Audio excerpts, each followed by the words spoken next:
All right.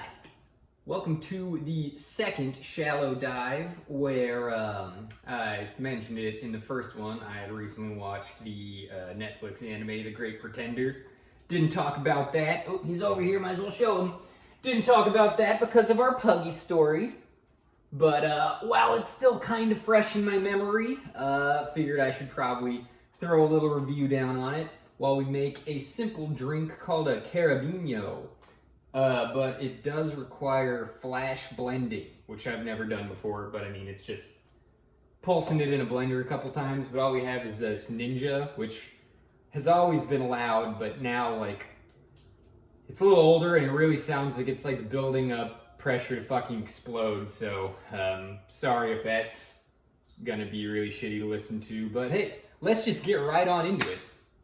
So, first ingredient, 4 ounces coconut water. And this stuff, my mom had this at home over Christmas when we visited, and she was like, I have no use for it. And I was like, you know what? There's a tiki drink that calls for it that I want to try. I'll take it off your hands. And then we looked at it and we were like, oh, it's kind of expired. And I was like, it hasn't been opened. Let's just do it. So, and I took a sip and it wasn't terrible. So, hopefully we're in the clear there. I think that was 2 ounces of rum. Yep, 2 ounces of rum. We're going with some cruisin' aged today, which is not exactly the proper rum for this drink, but is like somewhat close enough, according to our literature. And then 1/4 ounce Demerara syrup. That ought to do it. Yeah, I'll go a little more ice too.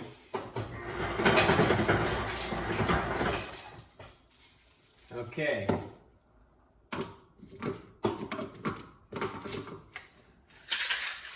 Alright. Cover your ears / apologies for a couple pulses here.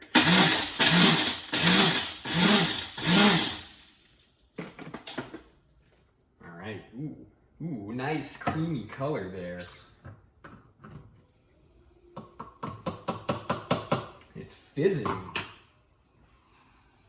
Ooh, hopefully we can hear that. Maybe I'll get a mic someday. Okay. Let's grab a straw, give it a try, and start talking about some anime. Ooh, we got the bendy straw. Not bendy, but tilted straw. Okay.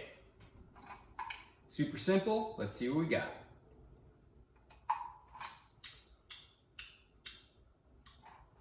Yeah. Kind of rum forward in the beginning, but not too strong. Fades out pretty fast into the sweet coconut Demerara mixture there.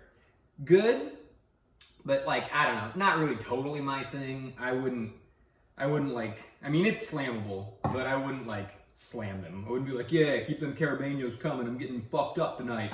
I would try one, say that was pleasant, and move on to something else. All right, let me fridge this stuff real quick, because this shit's already bad. All right, let's start Great Pretending over here. So, the premise of the show, and I'll start off like no spoilers, and then maybe I'll get into a little spoilers. The premise of the show is basically there's like a group of people that pull heists, and they're kind of like Robin Hood-esque. They usually do heists on like jerks or thieves or criminals themselves, and probably help someone in the process, help someone less fortunate in the process of this heist. So kind of like a, I don't know, tale as old as time, but I thought it was really well done. I really liked it. Let's see, go with main characters probably. So there's Laurent. He's French, but at an early point in the show, they just like convert everybody's voice to an English accent or an American accent. And then they even say it. They're just like, hey, from here on out, people are just gonna talk English. So I guess I'm a loser, and I like dubbed anime. So I was fine with that decision, and I thought it was kind of funny that they called it out. But anyway, he's kind of like the head man, Laurent. He gets everybody together, usually takes on like the, I don't know, the ballsier jobs of the heists and stuff. And it comes up with a lot of the ideas and everything. And he's like your stereotypical, like, super confident, super cocky, never nervous, always knows what he's doing, cool guy. And then there's like their new initiate guy, Edamura, who's like a younger Japanese dude who was just like pulling little heists in Japan. And they kind of add him into the fold. And a lot of the story is like him coming of age as a con man, basically. And then the other two main ones are two girls, one named Abigail. She's like the kind of like a too cool for school girl character. Like she talks like this and just like never has very much of an emotional reaction to things, but like always knows what's up and always gets the job done and can like beat everybody up and stuff. But she actually has like a really cool backstory that they go into. So that was nice. She was just like, ooh, waifu eye candy girl. And then the last one is Cynthia. She's like the older girl, but like they draw her like she's 25 because it's anime, but she's supposed to be like in her 40s. So she's like the more experienced girl. She's like the Laurent girl, basically.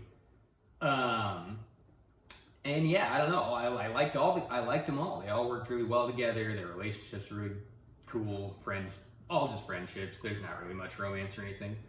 And then there's like two other kind of more side characters. It's like a middle-aged Japanese guy and a older Korean woman. They're like a part of every heist, but they don't really. They're just kind of there. Like they're never the driving engine. Speaking of driving engines, there's like three. Coleman. There's four main heists, and each of the four characters kind of take center stage. In each one, so that's kind of cool. Like every character's backstory gets delved into a little bit in the heist that they are more so the star of. And the two side characters, yeah, like they don't have their own heists, so that kind of there's your dividing line to them definitively being side characters. But again, all good characters, all enjoyable, all good interactions. Like the people they heist against are all interesting in their own right. Like I don't know, they don't really set many of them up as like, well, yeah, they make them all pretty shitty actually. Now that I think about it, it's like most of the time, you know, you set up these villains to just be like absolutely detestable and you just fucking hate them and you want them to get destroyed. And it didn't feel like they did that as much in this show, but thinking back, like yeah, they did pretty well. So yeah, you know, you enter these heist scenarios, your emotions are stacked against these villains, and you love these heisty characters working together. And then you're just like along for the ride, and you get to see things unfold. And it was enjoyable, and there's 2 seasons, but I guess I'll get into some mild spoilers here. Kinda ends on a cliffhanger if you watch to the end of the credits. Like, it was totally wrapped up, and then the end of the credits make it seem like there could be a season 3 coming, so who knows? If there isn't, I liked it, and I thought it was a good ending. If there is, it totally makes sense to explore the post-credits scene. And let's see, so backstory, like I said, I liked Abby's backstory because I thought it was like, it's something that's not really explored a ton. But she was like a kid during like Desert Storm, and her life was just like destroyed by the American invasion, and like you never see anything about that here because, you know, like, I don't know, we're in America, we're not gonna like dog ourselves like that because it's not the American way. So I thought that was a really cool backstory that they explored, and like explains a lot about like why she's like angsty and pissed off all the time, instead of just like, oh look, she's the angsty pissed off character. They gave her a reason, and that reason was like pretty unique and cool. And the other backstories are all good, but like they're all pretty basic. Like, ooh, Cynthia fell in love with a guy and things didn't go right, and now they have to work together again. Crazy. Ooh, Laurent was in love with a girl and things didn't end up well. Time to get revenge. And Edamura's backstory is actually, it's just like a tragic, like, loss story kind of as well, but it gets really fleshed out, and there's some twists and turns about like other members of his family. So I liked his story too.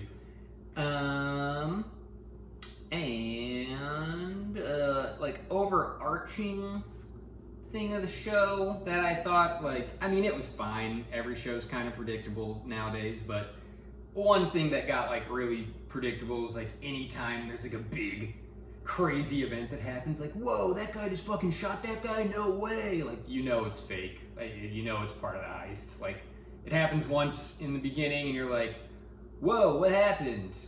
That was wild. And then 5 minutes later they reveal it's part of the heist. And like from that point on, you just kind of know that like every wild twist is just going to be part of a heist. And like, I mean, I guess they try a little bit to like mask it and stuff, but you always know, like, it's not, there's no way they can effectively mask it after opening up that bag of heisty worms there in the beginning. And let's see. Anything else I want to touch on?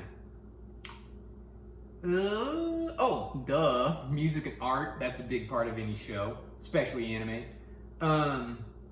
Music, good. Nothing during the show stood out a ton. Like, it was all fine. There's a couple of scenes where they like explain Cynthia's past romance or Laurent's past romance. They have like some like cute emotional song just being belted out. And like, I thought that worked. I thought that was sweet. And then the big thing is the end credits have The Great Pretender by Freddie Mercury play, and like that's just enjoyable. Like every time they start to roll, you just get the little build up, and then fucking Freddie Mercury's just iconic voice punches in and goes, "Oh yeah!" And then I usually stop and move on to the next episode because you watch the credits. But sometimes I would watch them because it's just enjoyable. And art style, also really liked it. It kind of looks like cheap or underproduced, but that's the intention. It's like really watercolor, washed out backgrounds and stuff. Wants to kind of make every scene look like a painting, but draw your attention to the characters because they have like a real hard art style to them. They look like real characters and stuff. So, I don't know. I guess I wouldn't call that like unique anymore. A lot of shows probably do that. None coming to my head immediately, but I know I've seen them. But that I thought worked. Some scenes really do just look like really, really beautiful. Nothing like crazy, nothing super jumped out at me, but yeah, like respectable looking the whole way around, and good character design as well. And yeah, I think that's it. I think that's our shallow dive. In conclusion, if you like heist movies and anime, I would say this is like absolutely perfect for you. Definitely fucking watch it. If you like one or the other, probably still give it a try. And within a few episodes, it's one of those shows, like within a few episodes, you'll know whether you like it or you don't. So yeah, if you're looking for something new to try out and fit into any of those like heisty or anime categories, give it a go. And if you're looking for a light, coconut forward with a little bit of rum flavor. Well, so the rum comes first, but the overall flavor ends up being coconut. Like my mouth just tastes like coconut right now, so rum forward, but majority coconut. A little tiki drink. Give the Caribeño a try, and have a fucking good day, everybody. Oh shit! Bonus scene. I did not live up to the expectation I set in the first video and take a pull of a rum of any alcohol that I haven't tried on camera before. So just your classic cruising aged rum here. Let's give her a go. Wow, really mild smell for most rums.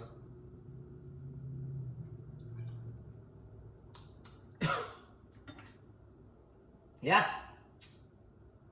Really mild and light flavor to go with that smell too. Nice. Shit. On ice. Slam it. All right. Again, have a good one. See ya.